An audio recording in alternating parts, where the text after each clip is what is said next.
હવે આગળ વાત કરીએ તો જિલ્લા પંચાયતના મહેસાણાના નાયબ આરોગ્ય અધિકારી એડીએચઓ ડોક્ટર ઘનશ્યામ ગઢવીનું રાજીનામું માંગવાની માંગ. મહેસાણા જિલ્લા પંચાયત ખાતે યોજાયેલ જિલ્લા કોંગ્રેસ સમિતિ દ્વારા ગુજરાત સરકારના આરોગ્ય મંત્રીની મહેસાણા જિલ્લામાં સરકારી આરોગ્ય તંત્રની ગંભીર લાપરવાહી, ખોટી નસબંધી, નાયબ આરોગ્ય અધિકારી ડોક્ટર ઘનશ્યામ ગઢવીના રાજીનામાની માંગ સાથે કે જેઓ સરકારી નોકરીમાં બીજેપીના પ્રવક્તા બનીને સંજય ગાંધીજીના નામની ખોટી ટિપ્પણી કરી એ બાબતે મહેસાણા જિલ્લા કોંગ્રેસ સમિતિ તેમજ મહેસાણા શહેર કોંગ્રેસ સમિતિ દ્વારા આવનાર દિવસોમાં આવી વાણી વિલાસ ન કરે, પોતાની ફરજ પરની ઘોર બેદરકારી આચરી એ બાબતે તેમને સસ્પેન્ડ કરવા કોંગ્રેસ પાર્ટી જિલ્લા પંચાયતની કચેરીએ ડીડીઓને આવેદનપત્ર આપવામાં આવ્યું. Bhavsar ZS TV Mehsana.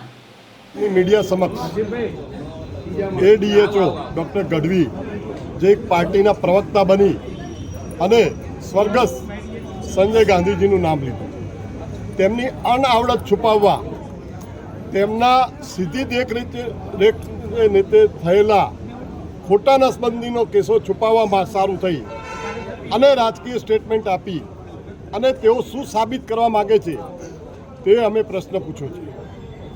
Doctor ગઢવીને અને ડૉક્ટર કાપડિયાને જે જવાબદાર અધિકારીઓ છે તેમને તાત્કાલિક અસરથી સરકારનું ઓપરેશન ગંગાજળ અમલ કરી અને ફરજ મોકૂફી કરી દેવા જોઈએ.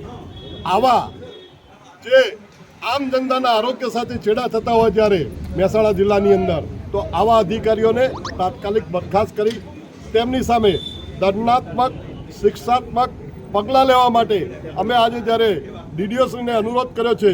જો આગામી સમયમાં આ પગલાં ભરવામાં નહીં આવે તો કોંગ્રેસ પક્ષ મહેસાણા જિલ્લાની આમ જનતાને સાથે રાખી અને ઉગ્ર આંદોલન કરશે.